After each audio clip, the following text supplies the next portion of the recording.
അഴിമതി രഹിത സംരക്ഷണ സമിതിയുടെ സംസ്ഥാന പ്രസിഡന്റ് വിളപ്പാകം എസ് സുശീന്ദ്രനാണ് ഞാൻ. നമ്മളിവിടെ ഇന്ന് സംസാരിക്കുന്ന വിഷയം വർക്കലയിൽ പുത്തൻചന്തയിൽ നിന്നുകൊണ്ടാണ്.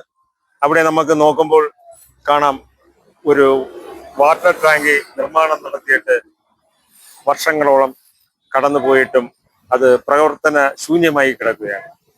അപ്പൊ ഈ പദ്ധതി Kerala water authority Jal Jeevan mission 2023-24 പദ്ധതിയായിട്ട് നടത്തിയതാണ്.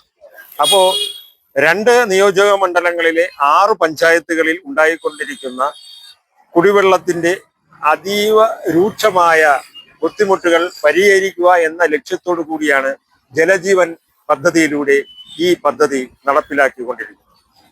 അപ്പോ ഈ വർക്കല നിയോജക മണ്ഡലത്തിന്റെയും ആറ്റിങ്ങൽ നിയോജക മണ്ഡലത്തിന്റെ 6 പഞ്ചായത്തുകളായ ഇലകമൺ, ചെമ്മരുതി, വെട്ടൂർ, അതിനോടൊപ്പം ആറ്റിങ്ങലിന്റെ ചെറുനിയൂർ, ഒറ്റൂർ, മണമ്പൂർ ഈ പദ്ധതി പൂർണ്ണമായി പൂർത്തീകരിച്ച് ജനങ്ങൾക്ക് ജലം ലഭ്യമാവുന്ന ഒരവസ്ഥ സൃഷ്ടിക്കുകയാണെങ്കിൽ ഈ 6 പഞ്ചായത്തുകളുടെയും കുടിവെള്ള ക്ഷാമം ഒരു പരിധി വരെയല്ല പൂർണ്ണമായി പരിഹരിക്കാൻ കഴിയുമെന്നുള്ളതാണ് യാഥാർത്ഥ്യം.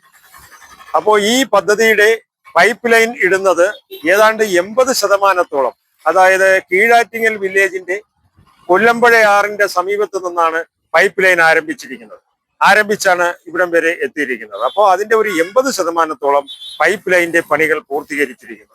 അപ്പോൾ ഇതിന്റെ പ്യൂരിഫിക്കേഷൻ, അതായത് വാമനപുരം നദിയുടെ ഭാഗത്തുള്ള കൊല്ലമ്പുഴ ആറിന്റെ സമീപത്ത് നിന്നും വെള്ളം പമ്പ് ചെയ്ത് ഞെക്കാട് PHCക്ക് അടുത്തുള്ള സ്ഥലത്താണ് ട്രീറ്റ്മെന്റ് പ്ലാന്റിന്റെ പണി ഏതാണ്ട് 85% പൂർത്തീകരിച്ചിരിക്കുന്നു. ഇനി കുറച്ച് പെയിന്റിങ് അങ്ങനെ തുടങ്ങിയ കാര്യങ്ങൾ അന്വേഷണത്തിൽ അത് മാത്രമാണ് അവശേഷിക്കുന്നതെന്നാണ് അറിയുവാൻ കഴിഞ്ഞത്.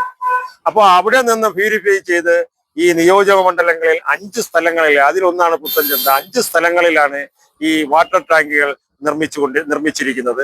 അതില് മാവിൻമൂടിന് സമീപത്ത് നിർമ്മിക്കേണ്ട വാട്ടർ ടാങ്കിയുടെ പണി മുടങ്ങി നിൽക്കുകയാണ്. അപ്പോൾ ഇത് വളരെ വേഗത്തിൽ ഇംപ്ലിമെന്റ് ചെയ്താൽ അടുത്തു വരുന്ന വേനൽക്കാലത്തെങ്കിലും ഈ വർക്കല ആറ്റിങ്ങൽ നിയോജക മണ്ഡലത്തിലെ ഇത്രയും പഞ്ചായത്തുകളിൽ സംഭവിച്ചുകൊണ്ടിരിക്കുന്ന കുടിവെള്ള ക്ഷാമം ഏകദേശം പൂർണ്ണമായും പരിഹരിക്കുവാൻ കഴിയും. അപ്പോൾ ഈ പദ്ധതി 80-90% പൂർത്തീകരിച്ചിട്ടും അത് കാര്യക്ഷമമാക്കുവാൻ കഴിയാതെ പോകുന്നത് കീഴാറ്റിങ്ങൽ വില്ലേജിൽ കൊല്ലമ്പുഴ ആറിന് സമീപത്ത് പമ്പിംഗ് സെന്റർ സ്ഥാപിക്കുന്നതിന് വേണ്ടി 10 സെന്റ് പുരയിടം ഗവൺമെന്റിന് തന്നെ ഉണ്ടായിരുന്നു. അതിലാണ് ഇത് സ്ഥാപിക്കുവാൻ പോകുന്നത്. എന്നാൽ റോഡിൽ നിന്നും ആ 10 സെന്റ് പുരയിടത്തിലേക്ക് കടക്കണമെങ്കിൽ അതിനു മുന്നേ പ്രൈവറ്റ് വസ്തുവായ ഒരു 4 സെന്റ് കിടപ്പുണ്ട്. അത് വിലയ്ക്ക് വാങ്ങിയാൽ മാത്രമേ ആ പമ്പ് സെറ്റിന്റെ പണികൾ പൂർത്തീകരിക്കുവാനോ ഈ പമ്പുകൾ സ്ഥാപിക്കുവാനോ കഴിയുന്ന ഒരു അവസ്ഥയാണ്.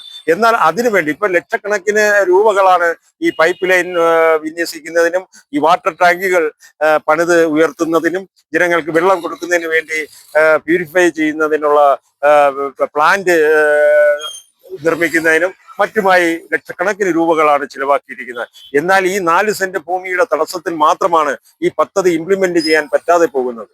ആ 4 സെന്റ് ഭൂമി വാങ്ങുന്നതിന് കൂടിപ്പോയാൽ 2-3 ലക്ഷം രൂപയാണ് വേണ്ടി വരുന്നത്. അപ്പൊ ഈ ജലജീവൻ പദ്ധതിയുടെ ഫണ്ടിൽ നിന്നുകൊണ്ട് ഈ വസ്തു വാങ്ങുവാൻ കഴിയില്ല. പദ്ധതികൾ നടപ്പിലാക്കാനേ പറ്റൂ. അപ്പൊ അതിനുവേണ്ടി നമ്മളെ ജനപ്രതിനിധികളും പഞ്ചായത്തുകളും ചേർന്നുകൊണ്ട് 2-3 ലക്ഷം രൂപ സ്വരൂപിച്ചു കഴിയുകയാണെങ്കിൽ അതിന് വലിയ ബുദ്ധിമുട്ടുള്ള ഒരു കാര്യമല്ല.